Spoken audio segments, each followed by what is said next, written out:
ইনশাআল্লাহ আজকের সংক্ষিপ্ত আলোচনার শুরুতে আমি প্রথমেই ধন্যবাদ জানাতে চাই আমাকে এখানে আমন্ত্রণ জানানোর জন্য। এখানে আসতে পেরে আমার বেশ ভালো লাগছে। আল্লাহ আজ্জা ওয়া জাল্লা এই কমিউনিটিকে বরকত দান করুন। এখানকার মসজিদটিতে সবসময় মানুষের উপস্থিতি বজায় থাকুক, বিশেষ করে ফজর এবং ঈশার সময়, এবং আল্লাহ যেন মসজিদটিতে তরুণদের উপস্থিতি দিয়ে ভরে রাখেন সকাল আর সন্ধ্যায়। আমিন ইয়া রব। আমি আজকে আপনাদেরকে যা বলতে চাই তা হলো আমি কিছু আয়াত সম্পর্কে ব্যাখ্যা করতে চাই, যার উপর আমি আগেও দুরূস দিয়েছি, কিন্তু আজকে একটু ভিন্ন আঙ্গিকে তা আপনাদের কাছে উপস্থাপন করার চেষ্টা করব। এছাড়াও আমি আসলে শুরুতে কোরআনের প্রেক্ষাপটের বাইরে থেকে কথা বলবো, আর তা হলো আমাদের সন্তানদের প্রতি যে সচেতনতা কাজ করে, এটা আসলে আমাদের দিনের ভিত্তি। ব্যাপারটা কোনো নতুন কিছু না, যা আমরা মাত্র উপলব্ধি করতে শুরু করেছি। আমাদের ভবিষ্যৎ প্রজন্মের জন্য যে চিন্তা কাজ করে, এটা আমরা পেয়েছি আমাদের পিতা ইব্রাহিম আলাইহিস সালামের কাছ থেকে। আসলে তারও আগে আমরা যেই সচেতন বাবার কথা জানতে পেরেছি, তিনি ছিলেন নূহ আলাইহিস সালাম। নূহ আলাইহিস সালাম তার সন্তানদের ব্যাপারে বেশ উদ্বিগ্ন ছিলেন। তিনি আল্লাহ তাআলার কাছে সন্তানদের উদ্ধারের জন্য প্রার্থনা করেছিলেন। তো আমাদেরকে সন্তানদের দ্বীনি বিষয়ে আমাদের সচেতনতা এই ধর্মের বহু পুরাতন ভিত্তি, এই ধর্মের একটি মৌলিক অংশ। আর আল্লাহ আজ্জা ওয়া জাল্লা আমাদের একটা বিষয় শিখাতে চেয়েছেন। আমাদের বেশ কয়েকবার এমন নবীদের ব্যাপারে জানিয়েছেন যাদের নিজ সন্তানদের মধ্যে সমস্যা ছিল। অনেকবার ইব্রাহিম আলাইহিস সালামকে আল্লাহ অত্যন্ত নেককার দুজন সন্তান দিয়েছিলেন। তাকে দিয়েছিলেন ইসমাইল এবং ইসহাক। তিনি দুজন অপূর্ব সন্তান পেয়েছিলেন, কিন্তু নূহ আলাইহিস সালাম তেমন পাননি। ইয়াকুব আলাইহিস সালাম কয়েকজন অনুগত সন্তান, আবার কয়েকজন সমস্যাগ্রস্ত সন্তান পেয়েছিলেন, তবে বেশিরভাগই অবাধ্য ছিলেন, তাই না? তার মানে আমাদের নবীদের মধ্যে এমন কয়েকজন সন্তানদের ব্যাপারে সমস্যায় পড়তে হয়, তাহলে আপনি আমরা যতই চেষ্টা করি না কেন, আমরা সন্তানদের ব্যাপারে আমাদের সমস্যাকে এড়িয়ে যেতে পারবো না। এটা আল্লাহর কদরেরই অংশ। আল্লাহ আমাদের কয়েকজনকে অনুগত সন্তান দান করবেন, কিংবা আমাদের কিছু সন্তান হবে অনুগত, আবার কিছু সন্তান হবে আমাদের জন্য পরীক্ষা স্বরূপ। আর আমাদের সব ধরনের সন্তানকে বড় করে তুলতে হবে। এটা আমাদের দিনেরই একটা অংশ, আমাদের জীবনের অংশ। দুটি বাচ্চা কখনোই একই রকম হবে না। কেবল একটা সূত্র প্রয়োগ করে আপনার সব বাচ্চাকে বড় করতে পারবেন না। উদাহরণস্বরূপ ইয়াকুব আলাইহিস সালামের কথাই ধরুন।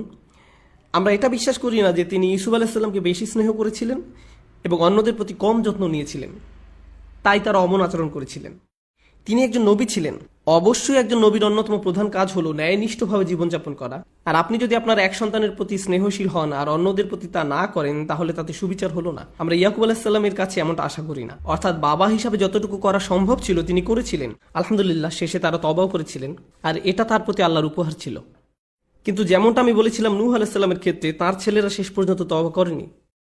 আবার তারা নবী ছিলেন দেখে আপনি হয়তো ভাবতে পারেন যে কারো খুব ভালো চাকরি থাকলে তাতে বাড়তি সুযোগ সুবিধা থাকে। যেমন আপনার কেউ খুব ভালো চাকরি করেন, তাই আপনার পুরো পরিবারের জন্য আপনি হেলথ ইন্স্যুরেন্স পাচ্ছেন, তাই না? একজন নবীর চাকরি তো বেশ ভালো পদের, তিনি আল্লাহর কর্মচারী। এখানে তো তিনি কিছু সুযোগ সুবিধা পেতেই পারেন। আমি অন্তত আমার পরিবারের ব্যাপারে নিশ্চিন্ত থাকতে পারি। কোনো নবীকেই তার পরিবারের নিশ্চয়তা দেওয়া হয়নি, না তার স্ত্রী, না তার সন্তান। এমনকি আমাদের নবী মুহাম্মদ রাসূলুল্লাহ সাল্লাল্লাহু আলাইহি সাল্লামের ক্ষেত্রেও একটা অভাবনীয় হাদিস আপনারা দেখবেন যে তিনি যখন তার সন্তানদের সঙ্গে কথা বলছেন, ফাতিমাতুজ জাহরা রাদিয়াল্লাহু তাআলার সঙ্গে, তিনি বলছেন, ফাতিমা, মুহাম্মাদের কন্যা, আল্লাহর ব্যাপারে সতর্ক হও, আল্লাহর ব্যাপারে সাবধান থাকো, কারণ আল্লাহর সামনে আমি তোমাকে কোনো সাহায্য করতে পারবো না। তিনি এই কথা বলছেন নিজের মেয়েকে সাল্লাল্লাহু আলাইহি সাল্লাম। অন্য কথায় তিনি আমাদেরকে খুবই গুরুত্বপূর্ণ কিছু শিখাতে চাইছেন। কেবল আমরা মুসলিম হয়েছি বলে, আমাদের সাধ্যমতো চেষ্টা করেছি বলে আমরা এমন সন্দেহ পোষণ করতে পারি না যে আমাদের নবীজি সাল্লাল্লাহু আলাইহি সাল্লাম তার সর্বোচ্চ চেষ্টার চেয়ে কোনো অংশ কম করেছেন। তিনি ভবিষ্যতে সকল বাবাদের জন্য আদর্শ, বিশেষ করে কন্যা সন্তানদের। আমরা যারা এখানে বসে আছি এবং আমাদের মধ্যে যাদের মেয়ে আছে, আমরা তো অনুগ্রহপ্রাপ্ত। আমরা রাসূল সাল্লাল্লাহু আলাইহি সাল্লামের সুন্নাহকে বজায় রাখতে পেরেছি, কারণ তিনিও ছিলেন কন্যা সন্তানের বাবা। তার ছেলেও হয়েছিল, কিন্তু তারা খুব অল্প বয়সী মারা গিয়েছিল। আল্লাহ তাকে একাধিক মেয়ে সন্তান উপহার দিয়েছিলেন এবং তাদের লালন পালন করার দায়িত্ব উপভোগ করতে দিয়েছিলেন। এটা এমন একটা দায়িত্ব যার জন্য আমাদের সম্মানিত বোধ করা উচিত। এই কারণে আমাদের মেয়ে সন্তান হওয়ার ব্যাপারে আমাদের চিন্তার ধারণা বদলে গিয়েছে। ইসলামের পূর্বে, উদাহরণস্বরূপ ইন্ডিয়ার কথা চিন্তা করুন, যেখানে মেয়ে সন্তান হওয়ার যে কালচার, ইসলামের পূর্বে, এমনকি আরব দেশেও যখন আপনার মেয়ে সন্তান হতো, আপনি আপনার চেহারা বিকৃত করতেন। এখন আমি সমাজকে কি করে মুখ দেখাবো? এই যুগে এসেও মুসলিম সমাজে আমাদের কারো কারো পরিবারেই আপনি আপনার স্ত্রীকে নিয়ে হাসপাতালে আছেন। সে প্রায় মারাই যাচ্ছিল সন্তান জন্ম দিতে গিয়ে, কিন্তু সন্তান জন্মের সঙ্গে সঙ্গে আপনার মা আপনাকে টেক্সট করলেন। ভালো খবর তো? এ কথার মানে কি? তিনি আসলে জিজ্ঞেস করছেন ছেলে হয়েছে কিনা। এরপর আপনি কোনো উত্তর না দিলে তিনি আপনাকে সান্ত্বনা দিলেন, অসুবিধা নেই, এর পরের বার হবে ইনশাআল্লাহ। যেন মেয়ে হওয়ার ব্যাপারটা খুবই দুঃখজনক। সুবহানাল্লাহ, কত নিচে নেমে গিয়েছি আমরা। আল্লাহ আসলে সেসব মানুষের ব্যাপারে কোরআনে অভিযোগ করেছেন যারা তাদের কন্যা সন্তানকে মর্যাদা দেয় না। যখন মেয়ে জন্ম নেয় তার মুখ কালো হয়ে যায়, যেন কালো মেঘ তার মুখকে ঢেকে রেখেছে, আর সে হতাশায় ডুবে ভাবছে আমার এইমাত্র একটা মেয়ে হয়েছে। তার মুখ কালো হয়ে যায়। সুবহানাল্লাহ। তো আমাদের সন্তানদের ব্যাপারে দুশ্চিন্তা করা নিয়ে কথা বলার আগে আমাদের প্রথমে ভাবা উচিত বাবা মা হিসাবে আমরা কতটা যোগ্য। এই বিষয়টা প্রথমে খেয়ালে আনতে হবে। আর এটা আসলে বেশ বড় একটি সমস্যা। তবে এটা আমার সূচনা নয়। আমি যা বলে শুরু করতে চাচ্ছিলাম, যে আমি আগে বলেছিলাম যে সন্তানদের প্রতি সচেতনতা আমাদের দিনেরই ভিত্তি, এই দিনের একটা মৌলিক অংশ। আর এটা এমন একটা বিষয় যাতে আমরা প্রজন্ম থেকে প্রজন্ম আমরা যথেষ্ট সফল, আলহামদুলিল্লাহ। এই দিনের একটা মৌলিক অংশ। সন্তান বড় করার কাজে আমরা বেশ ভালো, যুগ যুগ ধরে, আলহামদুলিল্লাহ। অবশ্যই পৃথিবী অনেক বদলে গিয়েছে নবী সাল্লাল্লাহু আলাইহি সাল্লামের যুগের পরে, কিন্তু সন্তান লালন পালনে মুসলিমদের সফলতা অন্য যে কারো চেয়ে ভালো ছিল, আলহামদুলিল্লাহ, বর্তমান সময়ের আগ পর্যন্ত। আজকের দুনিয়া এতটা আকস্মিকভাবে বদলে যাচ্ছে যে এটা শুধু সরকার কিভাবে পরিচালিত হবে তাতে প্রভাব রাখছে না, এটা আমাদের অর্থনীতিতে প্রভাব রাখছে। কিভাবে এক দেশ অন্য দেশের সাথে সম্পর্ক বজায় রাখছে, কিভাবে ইন্ডাস্ট্রি গড়ে উঠছে, শুধু তাতেই প্রভাব বিস্তার করছে না, বরং এটা আমাদের পরিবারগুলোকেও প্রভাবিত করছে। শুধু মুসলিম পরিবার নয়, সকল পরিবার। বর্তমান বিশ্ব নাটকীয়ভাবে পরিবর্তিত হয়ে যাচ্ছে। আমাদের পরিবারের এখন যেমন অবস্থা দেখতে পাচ্ছি, এর আগে কখনো এমনটা ছিল না। সন্তানদের এখন যেভাবে বড় করা হচ্ছে, ইতিহাসের আর কোনো যুগে কিংবা অন্য কোনো সংস্কৃতিতে এমন আকার ধারণ করেনি। শুধু মুসলিম সংস্কৃতির ক্ষেত্রে নয়, সবার ক্ষেত্রেই। বিশ্বায়ন আর যোগাযোগ ব্যবস্থার বৃহৎ উন্নয়নের কারণে তার উপর ভোগবাদের চরম পর্যায়ে সৃষ্টি হওয়ায়, আমি একে পুঁজিবাদ বলি না, বরং বলি ভোগবাদ। আমরা পণ্যের আসক্ত ভোক্তায় পরিণত হয়েছি। আমি একে পুঁজিবাদ বলি না, বলি ভোগবাদ।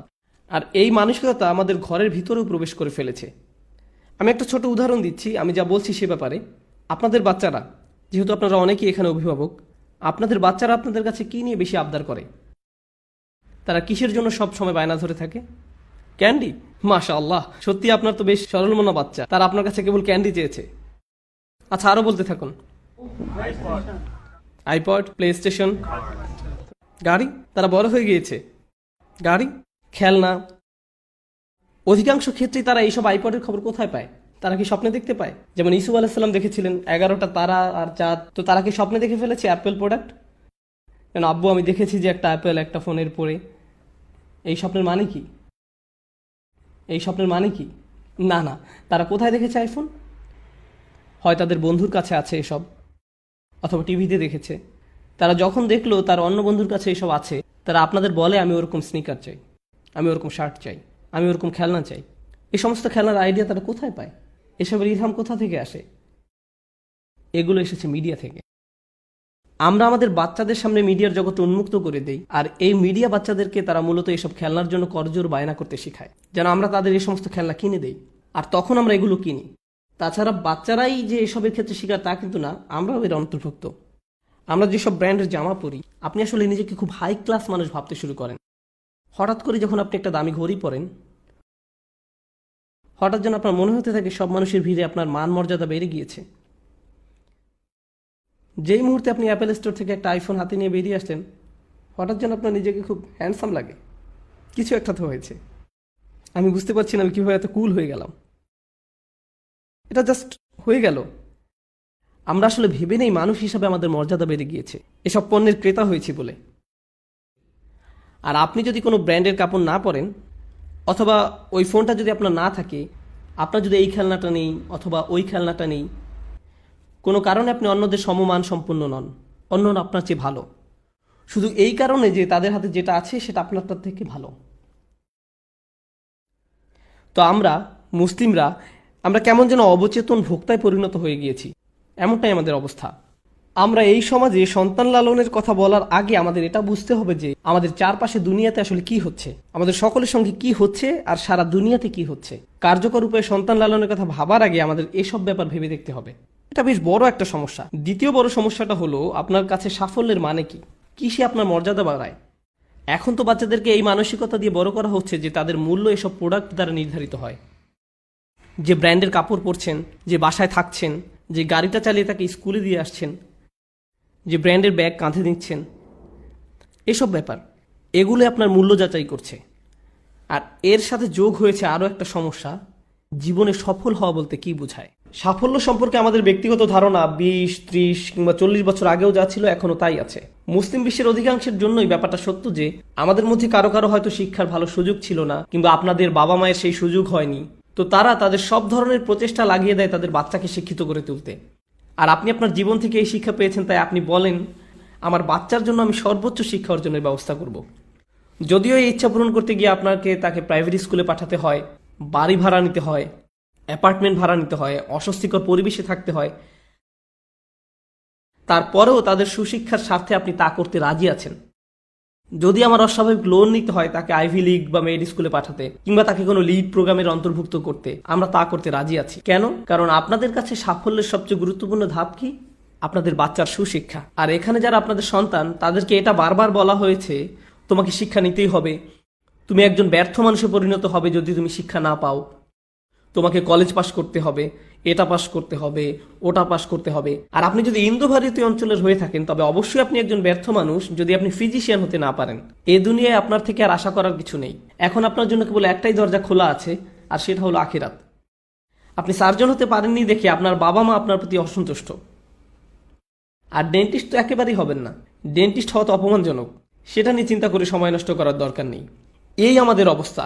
তবে খেয়াল করুন, ফিজিশিয়ান হওয়া আমাদের একটা নির্দিষ্ট গোষ্ঠীর কাছে কেন এত গুরুত্বপূর্ণ? আপনি জানেন কেন? কারণ এতে সবচেয়ে বেশি টাকা আসে। এজন্য না যে আপনি কারো জীবন বাঁচাতে পারছেন কিংবা মানবতার সাহায্য করছেন। এ ধারণার সাথে ফিজিশিয়ান হওয়ার কোনো সম্পর্ক নেই। যদি ডাক্তার আর বাস ড্রাইভারদের বেতন সমান হতো তবে দেশি কমিউনিটি বাচ্চাকে ডাক্তার বানানোর জন্য এত লাফালাফি করতো না। আমাদের মাঝে কোনো উৎসাহ নেই নিজের সন্তানকে পৃথিবীর উদ্ধারকর্তা হিসেবে দেখার। না, নেই। বাবা মা খুব খুশি হয়ে যায় যখন দেখে ছেলে ডাক্তার হয়ে ফিরেছে, কিন্তু ছেলে বলছে আমি 3 বছরের জন্য চলে যাব, আমি বন্যা কবলিত এলাকায় যাব, 3 বছরের জন্য কাজ করব, এরপর আমি সোমালিয়া যাব, তারপর পাকিস্তান যাব, তারপর বাংলাদেশ যাব, তারপর মালয়েশিয়াতে। আমি শুধু সেবা দান করব, বেতন নিব না, কোনো লাভের জন্য কাজ করব না। তখন সেই বাবা মা বলবে, ইয়া আল্লাহ, আমরা আমাদের সব টাকা পয়সা ঢেলে দিয়েছি তোমাকে ডাক্তার বানাবার জন্য, আর এখন তুমি এইসব করবে? তোমার তো সেই রকমের রক্তচোষা মেশিনের অংশ হওয়া উচিত ছিল, ইন্স্যুরেন্স বা ফার্মাসিউটিক্যাল কোম্পানিগুলোর অংশীদার। আমরা তো তোমাকে তাই বানাতে চেয়েছিলাম। তুমি কেন মানুষের জীবন বাঁচাবে? তোমার সমস্যা কি? এই হলো আমাদের অবস্থা। এদিকে আমরা ভাবি আমাদের ছেলে মেয়েদের মাঝে ঝামেলা আছে। আমাদের উচিত আয়নায় নিজেদের দেখা। আমরা আসলে কাদের তৈরি করছি? কোনো একটা ব্যাপার একদম গোড়া থেকে পরিবর্তন হয়ে গিয়েছে। আমাদের কাছে সাফল্য হলো টাকা পয়সা। শিক্ষা সম্পর্কে আমাদের ধারণা হলো এমন একটা ক্যারিয়ার যাতে অনেক টাকা আসে। সবকিছুর মূলই অর্থ সম্পদ। আপনি যদি সফল হন এর মানে যে আপনার কাছে অনেক টাকা পয়সা আছে। আপনি যদি সফল হন তার মানে এই যে আপনি শিক্ষা অর্জন করেছেন। শিক্ষা অর্জন করেছেন কোন ফিল্ডে? যেখানে আপনার একটা ভালো ক্যারিয়ার হবে, যার মানে যেখানে আপনি অনেক টাকা পয়সা পাবেন। এটাই এখন সাফল্য। সবশেষ কথা একই। এই ধারণা কিন্তু আগেকার যুগে ছিল না। আগেকার যুগের ধারণা ভিন্ন ছিল। আগে সকলের ধারণা ছিল আপনি শিক্ষিত হয়েছেন এর মানে হচ্ছে আপনি নিজেকে বুঝেন, আপনার চারপাশের জগৎটাকে বুঝেন, আর আপনি পৃথিবীকে আরো সুন্দর বাসযোগ্য করে তোলার জন্য কাজ করছেন। আর এর জন্য কখনো আপনাকে ইতিহাস পড়তে হবে, কখনো সামাজিক বিজ্ঞান পড়তে হবে, কখনো পলিটিক্যাল সায়েন্স পড়তে হবে, কখনো আপনার মিডিয়া নিয়ে পড়াশোনা করতে হবে, কখনো সাংবাদিকতা নিয়ে পড়াশোনা করতে হবে। সমাজে অবদান রাখতে হলে বিভিন্ন ফিল্ডে পড়াশোনা করতে হবে। কেবল একটা ক্ষেত্র নিয়েই পড়ে থাকলে চলবে না। আর তাছাড়া সবচেয়ে সফল কমিউনিটি যেদিক থেকে বিচার করুন না কেন, আমেরিকার সবচেয়ে সফল কমিউনিটি হলো তারাই যারা নিজেদের ছেলে মেয়েদেরকে কেবল একটা ক্ষেত্রে সীমাবদ্ধ করে রাখেনি। আমার এক বন্ধু বলেছিল যদি স্টিফেন স্পলবার্গ পাকিস্তানি ঘরে জন্ম নিতেন তিনি একজন ডাক্তার হতেন। কেন? কারণ আপনি জানেন সেখানকার অবস্থা। তুমি ফিল্ম স্কুলে পড়তে চাও? এসবের মানে কি? তুমি কি মেডিসিন শাস্ত্রে ফেল করেছো? আপনি আপনার বাবা মায়ের ব্লাড প্রেশার বাড়িয়ে দিবেন। এখন চলুন সন্তান বড় করা সম্পর্কে অল্প কিছু কথা বলি। সবচেয়ে আগে আমাদের মানসিকতা বদলাতে হবে। তারা যদি আমাদের মাঝে সফলতার সঠিক সংজ্ঞা খুঁজে না পায়, তারা যদি আমাদের ব্যক্তিত্বের প্রতিফলন দেখতে না পায়, তবে আমরাও এটা আশা করতে পারি না যে তারা সফলতার সঠিক মানে নিজ থেকে বুঝে নিয়েছে। তাদের কাছে এই দিক নির্দেশনা আমাদের পক্ষ থেকেই আসতে হবে। আমরা জানি সবসময় কথা বলি, আমাদের কাছে যে বিষয়গুলো সবসময় গুরুত্বপূর্ণ, যখন স্বামী স্ত্রী পরস্পরের সঙ্গে কথা বলেন তখন বাচ্চা তা শুনতে থাকে, তাই না? সবসময় তাদের কান সবসময় খোলা থাকে। এখন আপনারা যদি বিল সংক্রান্ত কথা বলেন, বাড়ি ভাড়া নিয়ে কথা বলেন, কিংবা আপনারা সবসময় মুভি নিয়ে কথা বলেন, কিংবা অন্য পরিবার সম্পর্কে কেবল বাজে কথা বলেন, তারা কি করে না করে এসব আলোচনা করেন, সন্তানরা ভেবে নিবে যে বড়রা এমনই, আমার বাবা মা এসব করে, ভেবে নিবে যে বড়রা এমনই। এগুলোই তাদের জীবনে গুরুত্বপূর্ণ হয়ে দাঁড়াবে। কিন্তু আপনি আর আপনার স্ত্রী যদি কোরআন নিয়ে কথা বলেন, আখিরাত নিয়ে কথা বলেন, অন্যের জন্য ভালো কিছু করার কথা বলেন, কাউকে সাহায্য করার কথা বলেন, তারা আপনারটা দেখেই শিখে নেবে। আপনার তাকে লেকচার দিতে হবে না। এই ব্যাপারে তারা কেবল আপনাকে দেখবে। সবচেয়ে কার্যকর প্যারেন্টিং সেটাই, যেখানে বাচ্চাকে কোনো কাজ করাতে বাবা মায়ের কোনো কিছু বলতে হয় না। তারা দেখতে দেখতে শিখে ফেলে, কারণ তারা এসবই সবসময় দেখছে। আপনাদের মধ্যে অনেকেই ভাবেন যে আমি যদি নোমান ভাইয়ের লেকচারগুলো নিয়ে এসে বাচ্চাদেরকে বসিয়ে শোনাতে পারতাম, ইনশাআল্লাহ এরপর তারা ভালো হয়ে যেত। শুধু কয়েকটা ইউটিউব ভিডিও আর সমস্যা সমাধান হয়ে যাবে, এতে আসলে কোনো উপকার হবে না। আর আপনি হয়তো এতদিনে সেটা বুঝে ফেলেছেন। আর আপনিই হচ্ছেন আপনার সন্তানদের প্রকৃত কাউন্সিলর। আমি আমার সন্তানের প্রকৃত কাউন্সিলর। আমাদের তাদের সবচেয়ে ভালো বন্ধু হতে হবে। আর এরপরের কথা হচ্ছে বিশ্বের পরিবর্তন। আপনি জানেন পুরনো যুগে বাবা মায়ের সাথে সন্তানদের একটা প্রাকৃতিক সম্পর্ক বিরাজ করত, কিন্তু নতুন যুগে আব্বু দিনের বেশিরভাগ সময় অফিসে কাজ করেন, বাসায় আসেন ক্লান্ত হয়ে। আর যে সময় তিনি ক্লান্ত হয়ে বাসায় আসেন তখন অধিকাংশ বাচ্চাই ঘুমিয়ে পড়েছে। আর যখন তিনি অফিসে যান বাচ্চারা তখনও ঘুমিয়েই থাকে। আর তেমন যদি নাও ঘটে, তিনি হয়তো যাওয়ার আগে বাচ্চাদের 5 মিনিটের জন্য দেখতে পান, যখন তারা ব্রেকফাস্ট করছে। তিনিও চলে যান, তারাও চলে যায়। তার মানে 7 দিনের মাঝে 5 দিনই বাবা আর বাচ্চার মাঝে কোনো কথোপকথন হয় না। তাও যদি হয় সেটা, তুমি হোমওয়ার্ক শেষ করেছো, আচ্ছা যাও আমার জন্য পানি নিয়ে আসো, এতটুকুই। এর মাঝেই সীমাবদ্ধ। তারপরে আসে ছুটির দিন।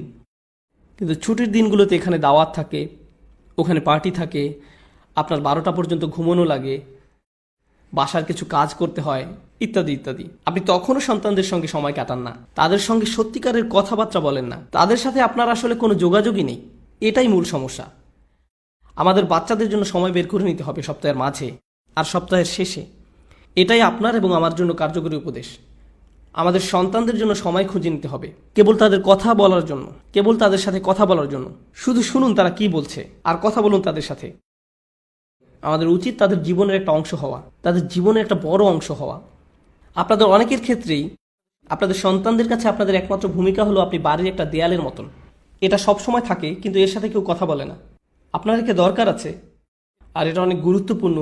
এই কারণ ছাড়া আর কোনো সম্পর্ক নেই এর সাথে। আপনি জানেন এ ধরনের বাবা মায়ের সাথে কি হয়?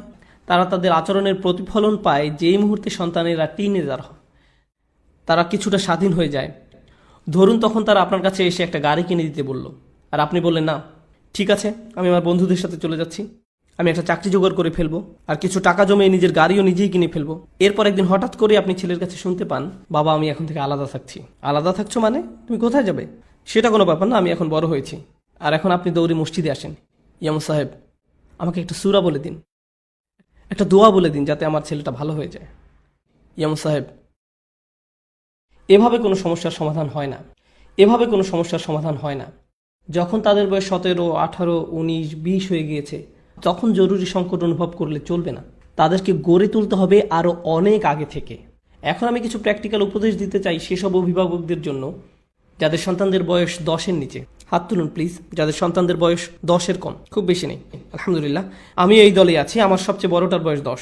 তো আমাদের জন্য আমাদের সবচেয়ে বড় দায়িত্ব হলো সন্তানদের ইসলাম শিক্ষা দেয়া, আমাদের পক্ষ থেকে তাদের ইসলাম শিক্ষা দেয়া। যখন নবী আলাইহিস সালামরা দ্বীন শিক্ষা দিতেন, তারা সকলের জন্য তা করতেন, তারা সকলের জন্য তা করতেন। আল্লাহ সুবহানাহু ওয়া তাআলা যখন বাচ্চাদের ইসলাম আর কোরআন শিক্ষা নিয়ে কথা বলেছেন, বাচ্চাদের শেখার বা উপদেশ গ্রহণ করার কথা তিনি খুব কম সময় উল্লেখ করেছেন, কিন্তু যখন তিনি এ সম্পর্কে বলেছেন সেটা সবসময় বাচ্চাদের বাবা মায়ের কাছ থেকে। কথাটা আবার খেয়াল করুন, আল্লাহ যখনই কোরআনে বাচ্চাদের সঠিক পথ প্রাপ্ত হওয়ার কথা বলেছেন সেটা সবসময়ই বাবা মায়ের পক্ষ থেকে হয়েছে, আর অভিভাবকদের মধ্যে থেকে তা সবসময়ই বাবার তরফ থেকে। কারণ মা তো সর্বক্ষণই বাচ্চার পাশেই থাকেন। একজন মাকে কোনো অতিরিক্ত কষ্ট পোহাতে হয় না বাচ্চার পাশেই থাকার জন্য, কিংবা বাচ্চার সবসময় খেয়াল রাখতে, কিংবা তাকে উপদেশ দিতে। একজন মাকে কখনো মা হওয়ার ব্যাপারে ট্রেনিং নিতে হয় না। এটা প্রকৃতগতভাবেই হয়ে থাকে। আল্লাহ তাদের মাঝে এই অনুভূতিই দিয়ে রেখেছেন। অন্যদিকে বাবাদের অবস্থা শোচনীয়। আমাদের একটা ট্রেনিং এর মধ্যে দিয়ে যেতে হয় সত্যিকারের বাবা হওয়ার জন্য। প্রকৃতিগতভাবে আমাদের মাঝে এই অনুভূতি আসে না। কেবল আপনার সন্তান জন্ম নিয়েছে বলেই যখন একজন মা তার সন্তানকে জন্ম দেন, তার সব আবেগ অনুভূতি বদলে যায়, মুহূর্তেই সব বদলে যায়। কিন্তু একজন বাবার ক্ষেত্রে 3-4 দিন পার হওয়ার পর যখন বন্ধুরা জিজ্ঞেস করে, তোমার তো শুনেছি বাবু হয়েছে, হ্যাঁ, কিন্তু আমি এখনো ধরতে পারিনি কি হয়েছে। কেউ আপনাকে বুঝিয়ে দিলে আপনি বুঝতে পারেন ব্যাপারটা। আমি কি বলছি বুঝতে পারছেন? আমি এখনো ধরতেই পারিনি কি হয়েছে, কারণ বাবা হওয়ার যে উপলব্ধি তা স্বভাবগতভাবে আমাদের মাঝে আসে না। আমাদের এই অনুভূতি গড়ে তুলতে হয়, তাই না? এই জন্য আল্লাহ হযরত লুকমানের কথা বলছেন। তিনি কিভাবে সঠিক সুযোগটা বেছে নিচ্ছেন বাচ্চার সাথে কথা বলার জন্য। আমরা দেখেছি ইয়াকুব আলাইহিস সালাম তার সন্তানদের সাথে কথা বলছেন। আমরা ইব্রাহিম আলাইহিস সালামকে পেয়েছি, তিনি তার সন্তানদের ঠিক একই উপদেশ দিয়েছেন যা ইয়াকুব আলাইহিস সালাম বলেছেন। খুব চমৎকার বিষয়টা, কারণ এ থেকে বোঝা যায় একজন বাবা তার সন্তানদের প্রতি দায়িত্ব পালন করছেন। তাকে শুধু এটা শিখিয়ে নয় যে নিজেকে কিভাবে গড়ে তুলতে হবে, বরং তাকে কিভাবে একজন বাবা হতে হবে সেটাও শিখিয়েছেন। আমরাই আমাদের সন্তানদেরকে শিখাবো কিভাবে একদিন ভালো বাবা হতে হবে। কারণ ইব্রাহিম আলাইহিস সালাম শিখিয়েছিলেন ইসহাক আলাইহিস সালামকে, ইসহাক আলাইহিস সালাম শিখিয়েছিলেন ইয়াকুব আলাইহিস সালামকে। এক্ষেত্রে কোরআন কি বলছে? ইব্রাহিম এবং ইয়াকুব অর্থাৎ একজন দাদা আর তার নাতি একদম একই কথা বলছেন। তারা কি কথাটা একই সময় বলেছেন? না, দুজনেই সম্পূর্ণ আলাদা দুই প্রজন্মের। এই কথা বলছেন ইব্রাহিম আলাইহিস সালাম। ইব্রাহিম আলাইহিস সালাম বলেছিলেন ইসমাইল এবং ইসহাক আলাইহিস সালামকে। ইয়াকুব আলাইহিস সালাম বলেছিলেন তার 11 জন সন্তানকে। কিন্তু তারা অবিকল একই কথা বলেছেন, হে আমার সন্তানগণ, নিশ্চয়ই আল্লাহ তোমাদের জন্য এই ধর্মকে মনোনীত করেছেন, কাজেই তোমরা মুসলমান না হয়ে কখনো মৃত্যুবরণ করো না। কি অদ্ভুত সুন্দর! আল্লাহ বলছেন দাদা আর নাতি একই উপদেশ দিচ্ছেন। কেন? কারণ একই তারবিয়াহ বংশানুক্রমে চলে এসেছে। এই তারবিয়াহ কিভাবে একজন ভালো সন্তান হতে হবে শুধু সে বিষয় নয়, বরং এক সময় কিভাবে একজন ভালো বাবা হতে হবে তা নিয়ে। এটা সেই তারবিয়ার বৈশিষ্ট্য। অন্য কথায়, আমরা আমাদের সন্তানদেরকে তারবিয়া দিয়ে যাব যখন তারা পরিণত বয়স্ক হয়ে যাবে। আমরা তাদের সন্তানদের লালন পালন ব্যাপারে উপদেশ দিব। আর আমরা যদি আমাদের দায়িত্ব সঠিকভাবে পালন করতে পারি, আমরা যদি পেছনে ফিরে তাকাই, দেখব আমাদের অনেকের বাবা মা আমাদের প্রতি দুর্ব্যবহার করেছেন। অনেকের বাবা মা এমন ছিলেন, তারা তাদের বাচ্চাকে গালিগালাজ করতেন, তিরস্কার করতেন, অপমান করতেন। তাই যখন তাদের সন্তানের বাচ্চা হয়, তারা বলে আমি আমার বাবার চেয়ে ভালো বাবা হব, আমার বাবার মতো আমি হব না, আমি আমার বাচ্চাকে খুব ভালোবাসবো, আমি তার জন্য এই করব সেই করব। কিন্তু আমরা শেষে ঠিক আমাদের বাবার মতনই হয়ে যাই। সত্যিটা শুনতে আমরা পছন্দ করি বা না করি, কোনো না কোনোভাবে ঠিক তাই ঘটে। তো আমরা এখনো শিখছি প্রজন্মের পর প্রজন্মের প্রভাব। যদি আমরা আমাদের কাজ ঠিকমতো করতে পারি, তবে এটা ছাড়াও এখানে একটা গুরুত্বপূর্ণ প্রশ্ন আছে। ইব্রাহিম আলাইহিস সালাম আর ইয়াকুব আলাইহিস সালামের সন্তানেরা কি সমগুণ সম্পন্ন ছিলেন? ইব্রাহিম আলাইহিস সালামের সন্তান কে ছিলেন? ইসমাইল আর ইসহাক। আর ইয়াকুব আলাইহিস সালামের সন্তান কে ছিলেন? ইসু আলাইহিস সালাম, বিনিয়ামিন আর বাকি ভাইরা। তারা কি সমান গুণ সম্পন্ন ছিলেন? না, কিন্তু উপদেশ তো একই রয়ে গিয়েছে, তাই না? ঠিক একই পরামর্শ। আল্লাহ এখানে শিখাচ্ছেন যে আপনার বাচ্চারা সহজ হোক কিংবা জটিল হোক, আপনাকে আপনার কর্তব্য করে যেতে হবে। অভিভাবকত্বের কিছু অংশ কখনোই পরিবর্তন হয় না, তবে কিছু ক্ষেত্রে পরিবর্তন হয়। কিন্তু এ বিষয়ে অভিভাবকত্বের কোনো রূপান্তর ঘটবে না। আপনার সন্তানকে আপনার দ্বীনের শিক্ষা দিতেই হবে। এটা আপনার তরফ থেকেই ঘটবে। এই কাজটা কারি সাহেব করে দিবেন না, ইমাম বা খতিব সাহেব করে দিবেন না, আপনাকেই করতে হবে। তো এখন আমি আসল কথায় ফিরে আসি। আমি আপনাদের সাথে কিছু বাস্তবসম্মত তাৎক্ষণিক উপায় শেয়ার করতে চাই, যা আমি সহ আমাদের সকলের কাজে লাগতে পারে। এটা আমার ব্যক্তিগত ধারণা যে ইসলামী শিক্ষা ব্যবস্থায় একটা বিপ্লব ঘটা দরকার। আমি এই কথা দ্বারা কি বোঝাতে যাচ্ছি? এখন ইসলামিক স্টাডিজ হচ্ছে আলিমদের জন্য। একজন আলিম পড়াশোনা করবেন ফিকহ, হাদিস, তাফসির, আকীদা এসব নিয়ে। তারা এসব কিছু নিয়ে পড়াশোনা করে একজন আলিম হবেন, আর তারা এই বিষয়সমূহ নিয়ে অনেক উচ্চ লেভেলের পড়াশোনা করবেন। কিন্তু ঠিক তাদের নিচেই আরেকটি লেভেল আছে, যেটা আমাদের আসলে তৈরি করে নিতে হবে। এটা তেমন একটা দেখা যায় না এখনো। আমাদের সৃষ্টি করতে হবে ইসলামী শিক্ষার এমন একটা লেভেল যেখানে আমরা কেবল আমাদের দৈনিক জীবনযাপনের জন্য ইসলাম শিখব। আমি এখানে ফিকহ শিক্ষার কথা বলছি না, আমি বলছি বাবাদের প্রতি উপদেশের কথা, স্ত্রীদের প্রতি উপদেশের কথা। এরকম একটা কারিকুলাম, কিভাবে একজন ভালো মুসলিম স্ত্রী হতে হয়, কিভাবে একজন ভালো মুসলিম স্বামী হতে হয়, কিভাবে একজন ভালো মুসলিম বাবা হতে হয়, কিভাবে একজন ভালো মুসলিম ছেলে হতে হয়, ভালো মেয়ে হতে হয়, আল্লাহ কি কি উপদেশ দিয়েছেন এই ব্যাপারে আমাদের একজন ভালো মানুষে পরিণত করার উদ্দেশ্যে, এটাই হলো শিক্ষা। সত্যিকারের শিক্ষা মানে এই না যে আপনি C++ জানেন, আপনার মাইক্রোসফটের উপর একটা সার্টিফিকেশন আছে, আপনার সিস্কোয়ের উপর সার্টিফিকেশন আছে, আর এর সাথে আপনার অ্যাকাউন্টিং এর উপর একটা ডিগ্রি আছে, আপনি MBA করেছেন। এত কিছুর মানে হলো আপনি জানেন কিভাবে টাকা পয়সা বানাতে হয়। এর দ্বারা কেবল এটাই বোঝা যায় যে আপনি অর্থ উপার্জনের পথ জানেন। এই শিক্ষা আপনাকে একজন ভালো মানুষে পরিণত করে না। আমি এমন অনেক ফিজিশিয়ানদেরকে চিনি যারা মানুষ হিসাবে জঘন্য। আমি এমন অনেক প্রোগ্রামারদেরকে চিনি যারা মানুষ হিসাবে অত্যন্ত ভয়াবহ। তারা একেবারে জাহিল, তারা একজন ভালো বাবা হওয়ার ব্যাপারে অনভিজ্ঞ। তাদের এত শিক্ষা কি কাজে আসলো? এসব কেবল বুদ্ধিমত্তার শ্রম। আপনার ফ্যাক্টরিতে আপনি কেবল একজন দক্ষ শ্রমিক। এটা যদিও একটা ভার্চুয়াল ফ্যাক্টরি, কিন্তু আপনি একজন শ্রমিক ছাড়া আর কিছুই না। আমাদেরকে ইসলামী শিক্ষা ব্যবস্থায় এক বৈপ্লবিক পরিবর্তন আনতে হবে, যে শিক্ষা ব্যবস্থার মূল লক্ষ্য সবাইকে আরো ভালো মানুষে পরিণত করা, আদব শিখানো। কিছু বিশেষ দিকে আমাদের সাহায্য প্রয়োজন যা আগে কখনো প্রয়োজন হয়নি। আমি আপনাদের বলেছিলাম যে আমাদের ঘরের ভিতর যা হচ্ছে সেটাও বর্তমানে টার্গেট করা হচ্ছে। বেশিরভাগ মুসলিম বাবা এখন জানেনই না ভালো বাবা হওয়ার মানে কি। এগুলো আমাদের কাছে খুব সহজ এবং স্বাভাবিক ছিল আগে। এই দায়িত্বগুলো বোঝা খুব একটা কঠিন ছিল না। কিন্তু এখন বৈশ্বিক পরিবর্তনের কারণে, আমাদের জীবনযাপন পদ্ধতির পরিবর্তনের কারণে আমাদের এসব আবার শিখতে হবে। এই জ্ঞানের কাছে ফিরে এসে আবার নতুন করে শিখতে হবে। বিশেষ করে কিভাবে সন্তান লালন পালন করতে হয় তা জানতে হবে। আপনারা এক সেট CD পাবেন, আমার মনে হয় অনলাইনে MP3ও পেয়ে যেতে পারেন। আমি চাই আপনারা সবাই সেটা শুনবেন। সিডিগুলো আমার করা না, এমন একজন ভাই করেছেন যাকে আমি খুব বেশি সমাদর করি, ভাই Hisham al Awadi, children around the messenger. তার একটি সিরিজ হলো চিলড্রেন অ্যারাউন্ড দ্য মেসেঞ্জার আর মাদার্স অব বিলিভার্স। এই দুইটি সিরিজ আমি চাই এখানে সবাই, বিশেষ করে বাবারা, তাদের সম্পূর্ণ পরিবার নিয়ে শুনবেন। চিলড্রেন অ্যারাউন্ড দ্য মেসেঞ্জার, বাবারা তাদের সম্পূর্ণ পরিবার নিয়ে শুনবেন। এটা খুবই গুরুত্বপূর্ণ। এটা আমাকে গভীরভাবে উপকৃত করেছে, আর এটা সাধারণ অভিভাবকদেরও অত্যন্ত উপকারে আসবে। এগুলো আমাদের খুব স্বল্প রিসোর্স হলেও অত্যন্ত মূল্যবান। আমাদের এই সুবিধাগুলো কাজে লাগাতে হবে। আর ইনশাআল্লাহ আমাদের পুরো পরিবারের উচিত এই লেকচারগুলো শোনা। আপনারা আইপ্যাডে রাখতে পারেন, কিংবা গাড়িতে বসেই সবাই একসাথে শুনতে পারেন। আপনার বেশ কাজে আসবে। আপনার সন্তানকে সঙ্গে নিয়েই কোরআন তেলাওয়াত করুন। একজন কারি ডেকে তাকে দিয়ে তেলাওয়াত করাবেন না, কাজটা নিজেই করুন। আপনার সন্তানকে সঙ্গে নিয়েই করুন। মাওলানা সাহেব আসুন, কোরআন পড়ান, পড়ে বাসায় চলে যান। আর আপনি, আপনার সময় নেই এসবের জন্য?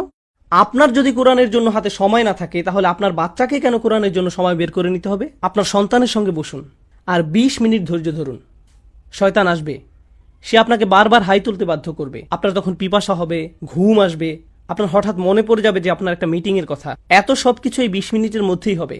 কেন? কারণ আপনি এই 20 মিনিট কোরআনের জন্য দিতে চাইছেন। আর শয়তান সেটা ঘৃণা করে, সে সহ্য করতে পারে না।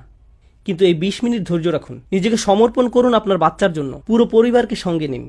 দিনের একটা সময় আমরা সবাই একসাথে বসবো, আর আমরা সবাই কোরআন পড়বো, কোরআনের ব্যাখ্যা শুনবো, না হয় অন্তত অনুবাদ শুনবো সকলে একসঙ্গে। যদি 1 ঘন্টার জন্য তা সম্ভব না হয়, তবে অন্তত 10 মিনিটের জন্য তা করুন, তাতেও হবে। কেবল শুনুন কোরআনের অল্প কিছু অংশ 10 মিনিটের জন্য। তেলাওয়াত ছাড়া আর এটুকু করুন। তেলাওয়াতের জন্য আমি কতটুকু সময় রাখতে বলেছি? 20 মিনিট। আর অনুবাদের জন্য বা তাফসির অথবা ব্যাখ্যা শোনার জন্য কতক্ষণ? 10 মিনিট। তো প্রতিদিন মোট কতক্ষণ? এই 30 মিনিট আপনি আর আপনার গোটা পরিবার আল্লাহর উদ্দেশ্যে কিছু করলেন। আমি পরামর্শ দিব মাগরিব আর ঈশার মধ্যবর্তী সময়টা বেছে নিতে। ঠিক আছে, আপনি হয়তো বলবেন আমার বাচ্চাদের পরীক্ষা চলছে, এখন মে মাস, সেমিস্টার শেষ হোক আগে। আচ্ছা ঠিক আছে, আমি এটা মেনে নিলাম, কিন্তু গ্রীষ্মের ছুটিতে আপনারা এই কাজটা করবেন, প্রতিদিন মাত্র 30 মিনিট। এমনটা বলবেন না আমি আমার বাচ্চাকে কোন প্রোগ্রামে ভর্তি করব। আপনি আপনার বাচ্চার প্রোগ্রাম, অন্য সব প্রোগ্রাম পরের ব্যাপার। আমাদের এভাবে বোঝাপড়া করে নিতে হবে। ইসলাম অটো পাইলটের মতন ধরলে চলবে না। আর আমি এটা বলেই আমার কথা শেষ করতে চাই। আমি কি বোঝাতে চাইছি? আমরা আসলে একটা মুসলিম সমাজে বড় হয়েছি। আমাদের মধ্যে অধিকাংশরই, আমার নিজেরও, আমাদের বাবা মায়ের কখনো আমাদের ঈমান সম্পর্কে দুশ্চিন্তা করতে হয়নি। তারা এমন দুশ্চিন্তাগ্রস্ত ছিলেন না যে আমার ছেলে কি খ্রিস্টান হয়ে যাবে, নাকি সে নাস্তিক হয়ে যাবে, কিংবা ইহুদি হয়ে যাবে। এসব নিয়ে তাদের মাথা ব্যথা ছিল না। তারা ভাবতেন না আমার ছেলে জুমার নামাজ না পড়ে অন্য কোথাও ঘুরতে গেল কিনা। তারা এসবের ব্যাপারে চিন্তাগ্রস্ত ছিলেন না। তাদের মনে এমন কোনো আশঙ্কা আসতো না। তাদের ভাবতে হতো না যে তাদের ছেলে কোনো গ্যাংয়ে যোগ দিল কিনা, কিংবা ড্রাগ নিল কিনা, কিংবা বাড়ি ছেড়ে পালিয়ে যাবে কিনা। তো ইসলাম শিখানোর ব্যাপারে তাদের খুব একটা ভাবতে হয়নি, কারণ গোটা সমাজ আপনাকে কোনো না কোনো ভাবে তা শিখিয়ে দিচ্ছিল। স্কুল থেকে সে শিক্ষা পেয়েছেন, সব জায়গায় আপনি আজানের ধ্বনি শুনতে পেতেন। সমাজ আপনাকে ইসলামের সান্নিধ্যে নিয়ে এসেছিল। এখানে কি সেই সমাজ আছে? না। তাহলে এখানে আপনি আপনার বাচ্চাকে সেভাবে বড় করতে পারবেন না যেভাবে আপনার বাবা মায়েরা করেছিলেন। আপনি ধারণা করে নেন যে সবকিছু ঠিকঠাক মতো হয়ে যাবে, সব ঠিক হয়ে যাবে, আমরা তো ভালোভাবেই সব পার করেছি। ভাই, আপনি তা পেরেছেন কারণ আপনি সম্পূর্ণ ভিন্ন একটা দুনিয়ায় বসবাস করতেন, আর এখন অন্য এক দুনিয়া। এখানে কোনো নিশ্চয়তা নেই যে আপনার বাচ্চারা ইসলামকে ধরে রাখবে, কোনো গ্যারান্টি নেই, একেবারেই নেই। এই পরিবেশটা শুধু গাড়ির কালো ধোঁয়ায় দূষিত হয়েছে তা নয়, এখানে যেই দূষণ ঘটছে তা হলো কুফর। এই পরিবেশটা, মানুষ এখন সন্দেহবাতিক হয়ে গিয়েছে। আমি আপনাদের বলে শেষ করতে পারবো না কত টিনেজার আমার কাছে এসেছে যারা ইসলামের ব্যাপারে সন্দিহান। তারা শুধু সন্দিহান তা নয়, তারা প্রতিনিয়ত অসংখ্য বাজে মন্তব্য শুনে থাকে দিন সম্পর্কে। তার উপর আমরা টেক্সাসে থাকি, আমরা অনেক খারাপ কথা শুনি।